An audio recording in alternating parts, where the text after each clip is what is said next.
All right. It's still Morning at NTV. Thank you so much for still choosing us as your preferred network to keep you informed and abreast about subject matters that affect you. Earlier on, Chris was here, of course, talking about how men are being left behind in different advocacy, fronts, all simply because they're being men. And he was asking himself the question, is it because by virtue of the fact that I'm a man, I'm expected to know, I'm expected to understand, I'm expected to have direction, I'm expected to ABCD squared?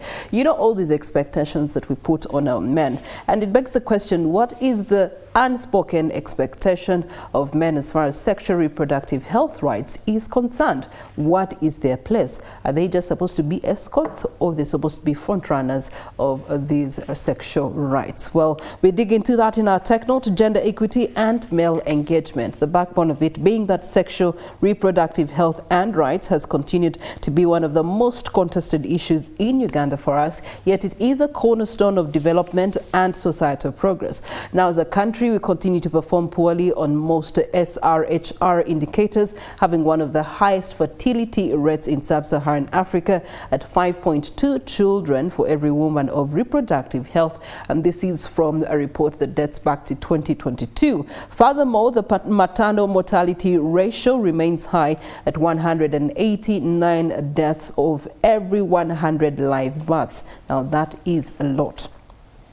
The 2023 Uganda Police Crime Report also revealed that 14,864 cases that were related to sex offences were reported to the police, and this was in 2023. And this comparison is made to 2022, where you did have 14,693 cases. And the issues are compounded by low male engagement in reproductive, maternal, newborn, child and adolescent health services. Of course, with sexual reproductive and health rights often seen as a woman's domain, the woman's body, woman's domain. It's like we are the end barriers, end carriers. You do have a serious gap at our hands. And I'm glad that we have a man on this table to help us dig into the nitty-gritties. We do have Solomon Chisache, Program Officer, Women's Pro Bono Initiative. You're most welcome. Thank you so much. How are you? I'm okay, and I'm glad to be here. Don't you feel a lot of pressure to be a man these days? Not really. It's something that we believe that as men we need to come on board and do more. Yeah, that's wonderful. Yeah. We also do have Esther Gowi, Program Officer, Women's Pro Bono Initiative. You're most welcome, Esther. Thank you. How are you? I'm okay. Very good. All right, let me start off with Solomon. Men's involvement has been limited by health system exclusion, has been limited by knowledge gaps. All the books that are written about childbirth, breastfeeding, diseases are focusing on this information being tailored for women. Yes. You do have negative social culture norms that we cannot negate in our country, Uganda, where we have so many kingdoms, so many chiefdoms, so many cultures, so many rituals, so many beliefs. Let's have a breakdown of how all these have actually contributed to the problem that we have at hand as a country. Okay, thank you so much. So as men, our society has taught us that literally as men we need to be, there's this confine that we need to be, that you do not open up. There are certain roles, we have gender roles that are assigned for men and for women. Now religion and society has taught us that a man is supposed to be powerful, superior, you're not supposed to be weak. You're not supposed to show, or you're not supposed to actually help women in certain things. But I believe it's a narrative that we need to change, and the world is progressing, and I feel there's a lot that we need to do more. For example, as a man, it does not hurt you, or you're not going to lose your hand when you go to the kitchen. You're not going to lose money if you help change the diapers. So we need to challenge the stereotypes. Arsenal will not score even if you change the diapers. Yes, Arsenal will definitely win tomorrow, however much you change the diapers. So there are things we need to challenge, and we need to go against. We need to be a safe space for our sisters, our mothers, our daughters and our aunties, to give them a place and an avenue for them to be free and to express themselves, but equally for them to enjoy their rights. So as men, we need to be supportive. We need to give them a safe space. We need to allow them to thrive, and we need to challenge the normal stereotypes that our society has placed us. It won't kill you as a man when you're helping a woman when you go against the narrative that you're not supposed to do house chores, or you're not supposed to, there are certain things as a man you're supposed to do and a lady is supposed to do, it will not kill you. So I believe as men we need to do more so that we give our sisters a bigger and safer space. Right. So in the context of sexual reproductive health and rights, how does that look like? In the context of SRHR, I believe that as men we need to get more knowledge, but we need to do more. There's a narrative around SRHR that it's only for women. You notice that even the conversations held around it involve just mainly things around women. If we're talking about family planning, I think it's about only women. You're not even talking about it. You're designing family planning methods only for women. Only for women, yes. Family planning for women. If it's, we're dealing with menstrual hygiene, the whole conversation is centered around women. Yet as men, we need to do more. For example, if you're a young boy at school, you need to give your sister or encourage her to come to school. You're not supposed to be a bully to not allow her to come to school.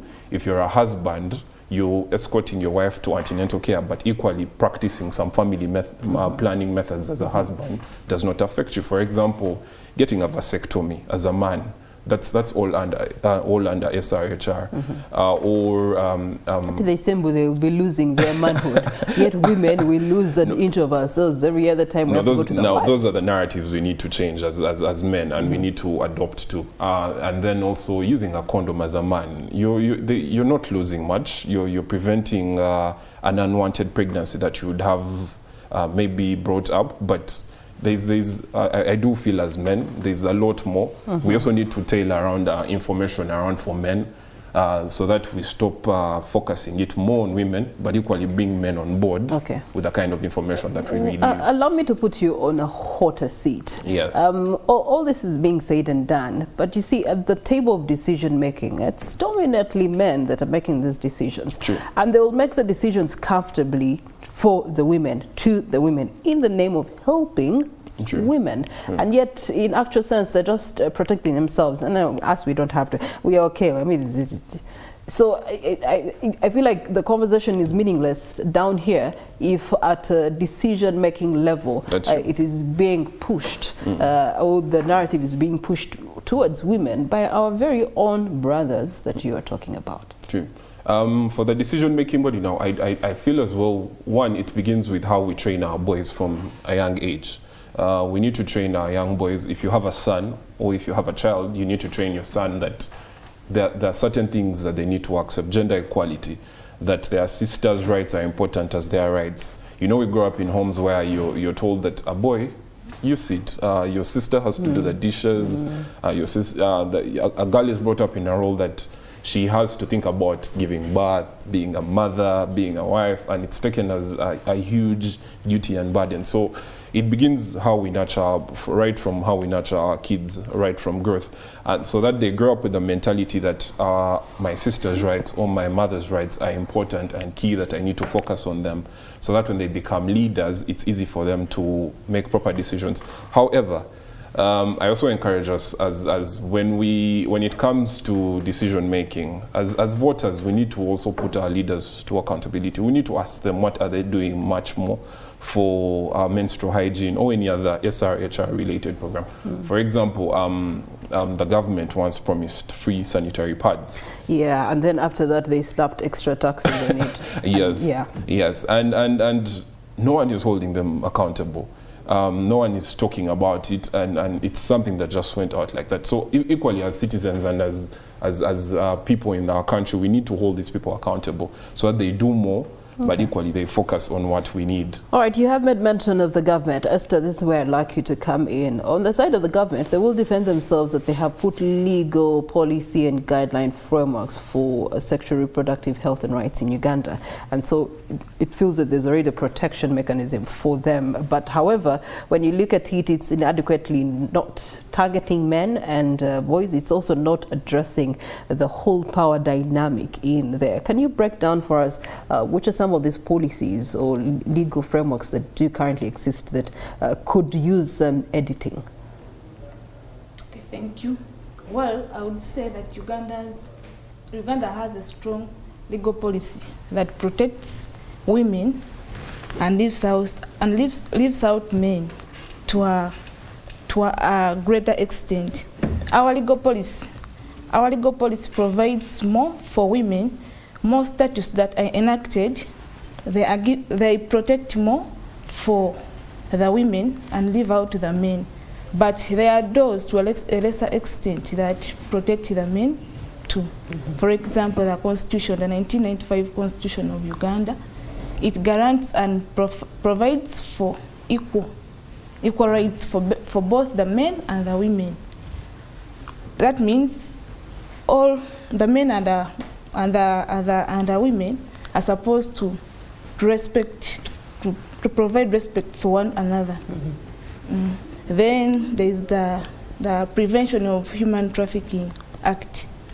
It provides, it protects, it gives immunity to both the men and the girls. For example, many people who are watching us now are victims of human trafficking.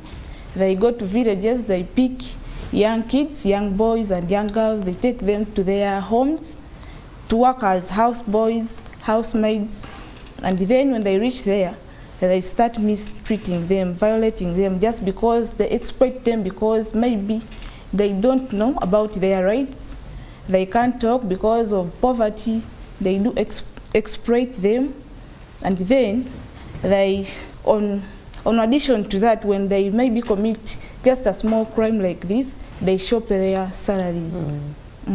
But I would like to bring awareness to everyone that the Prevention of Trafficking in Persons Act protects the rights of both men and women. They have a right. But then to a lesser extent, the men are being protected in Uganda. There are some statutes that are enacted and they do not provide for any right of the men. For example, the FGM, it protects the men. The Domestic Violation Act, it protects mainly the women and leaves out the men. Then the Employment Act, it mainly talks about, it gives more immunity to the women, whereby in terms of maternity leave, it gives 60 days to the women and leaves, then it gives four days to the men. That's a discrimination. So our laws need to be implemented. They are there, but they are very weak. All right. How does this oversight perpetuate control over women's choices and yet at the same time hindering equitable decision making? Pardon? How does this actually, it's an oversight, we do agree, the imbalance in between the lines for our policies that you have mentioned, some of them. So how does this perpetuate control over women's choices and then at the same time it's hindering equitable decision making for sexual reproductive health and rights? Maybe Solomon, you can help him with, with that. With regards to our laws and our oversight, with regards to hindrance of women and their rights, one, you get to look at the laws are there, but the implementation, just like Esther said, is weak. We have among the best laws, I think, in the world. Very good laws. We talk about affirmative action. We talk about non-discrimination for women and any other kind of laws. But it brings in a challenge with regards to implementation that however much these laws do exist, it's just a narrative that some people are just biased, and it goes down to what we talked about earlier, that this needs to be uprooted, one, from our culture roots, societal norms, and our religious roots as well, so that we have a better and bigger space for women thriving in our country. All right. Yeah. Esther, and I know that your organization does a lot of advocacy work. Yes. What is an organization like yours doing against this challenge, and how are you also helping government realize these gaps and be able to address them accordingly? Okay, as the Women Pro Bono Initiative, we do work with partners to promote positive masculinity. Then, what we are doing today to promote the the male engagement. We have currently we have organized We have organized debates at universities where we call men. There are debates, in terms of debates, we call men, we call policymakers, then we provide a safe space for the discussion. Then there's another thing, we have made memorandum of understanding with universities, for example, Cavendish University, International University of East Africa, where we engage boys and girls, teach them about the role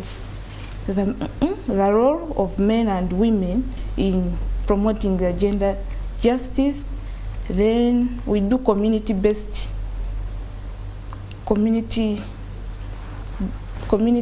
work.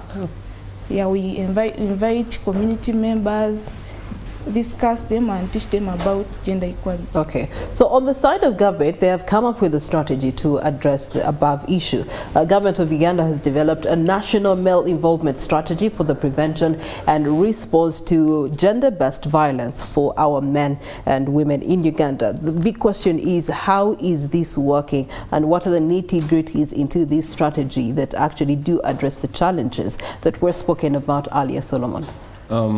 Yes, the government did play its part, and I do believe we are in the right direction with regards to male engagement. The nitty-gritty is, one, you're looking at men providing, like I earlier said, providing a safer space right down from schools to our homes. Actually, it looks about right from a family to homes, to schools, and to the community as well. So you're looking at a space where in a home as a father, what are you doing to provide a safer space and to promote women's rights and girls' rights? And then with regards to a school, what are you doing as a student or as a teacher or as a head teacher with regards to the promotion of women's rights, the sexual and reproductive health rights? And that still comes, like we talked about, providing the girls with a safer space. We need to do more with the menstrual hygiene, non-discrimination against female teachers and any other female staff. And with regards to our communities, how are we engaging with the various community leaders, the cultural leaders, the policy makers, the religious leaders, to make sure that we give a bigger space and create more awareness, but equally create a safer space for women to express themselves, but equally to fully enjoy their rights. All right. Yeah. Esther, you talked about positive masculinity, and you caught my attention. In your reference, what is positive masculinity? What I mean by positive masculinity is actively involving men to support and promote gender equality.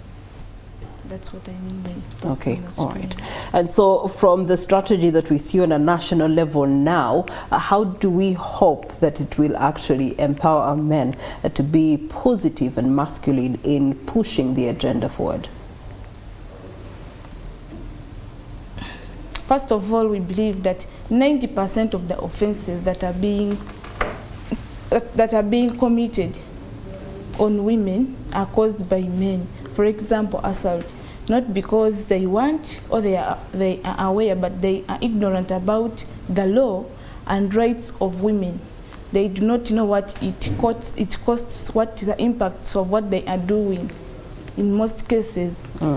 The world is more about women. It's talking to girls. Every day we are talking to girls and women, and we are leaving out the men. We do not know what they think, what they are going through. That's it. Okay, all right. And at the end of the day, we are hoping to see some transformation, Solomon, both on a national level, but also community level, social and gender norms being realigned accordingly. How do we hope that this is going to actually reinforce patriarchy and inadequacy, and yet eliminate harm? And this is both to men and women, by the way. One, we believe when we have these conversations, we are going to be able to open up the mindset of men and young boys as well, and change the narratives around this whole thing of gender equality. We do. There's this also narrative moving around as well, that when you, as a man, when you promote women's rights, you're becoming weak, and you're conforming to standards of being, I don't want to say a girl or feminism and other yes. genders. You're conforming to those. You're conforming to those standards, and it's not really the case. What we are talking about is we just want a space where we can all enjoy our rights in this country, where we all have equal rights, where my sister or my mother can equally enjoy the same rights as my uncle or my brother, that no one has to be shrinked or made weak because of another gender. Okay. So we do feel that the conversations we need to have need to build that more, and they need to make it grow and become bigger, so that we allow our sisters and our mothers enjoy their rights, but equally their sexual and reproductive health. All right, so I'm going to allow my sister Esther to give us the closing remarks on the expected future if we actually balance the board as far as male engagement and involvement is concerned. Our dear viewers, I do believe that if we include men and boys in the making of the laws, in doing everything, we shall get better legislation and better policymakers. All right. Thank you so much, Esther. Thank you so much, Solomon. And I'm glad that those words have come out in the presence of enablers, the legislators that you talk about are in the House. They will be coming in to join us in the Kickstarter Identifying Emergent Voting Patterns in Uganda. And I'm talking about Honorable Mwada Nkunyinji. And of course, we do have Francis Babu, the captain himself, in the House. That discussion coming up right after this break.